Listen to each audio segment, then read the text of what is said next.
Hi, I'm Dr. Victoria Sarvati. You are watching a series called Candid Gems, just small little snippets about the first century and the time of Yeshua. What we're going to be talking about today is the Feast of Shavuot. You'll be able to read about Shavuot in Leviticus 23, verses 15 through 22.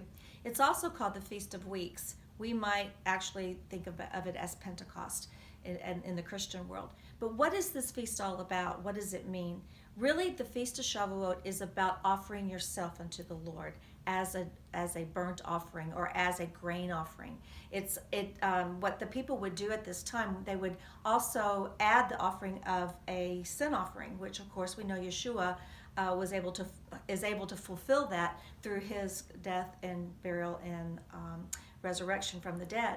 But what the neat aspect about Shavuot is that we are offering ourselves as a burnt offering unto God.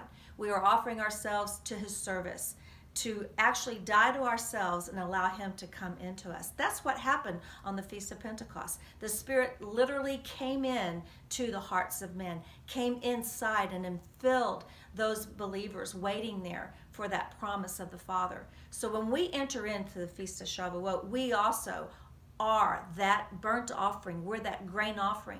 You see, grain represents people throughout the scripture, many times the harvest. When Jesus says the fields are white as harvest, he's talking about the souls of men.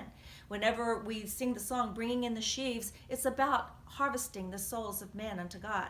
And so offering ourselves as that Shavuot grain offering, along with a burnt offering, we're saying, God, here I am. I'm one of the sheaves. I am laying myself down to you, and I'm offering myself also as that burnt offering. The burnt offering was completely consumed except for the skin.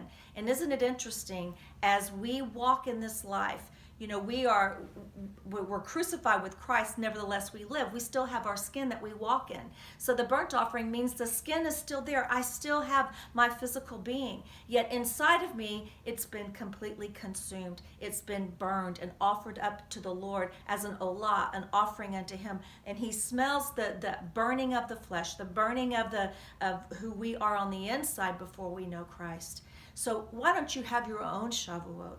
Allow the Spirit of God to come in and fill you, change you, make you into a new creation so that you can offer yourself as a new offering unto God as well. God bless you and shalom.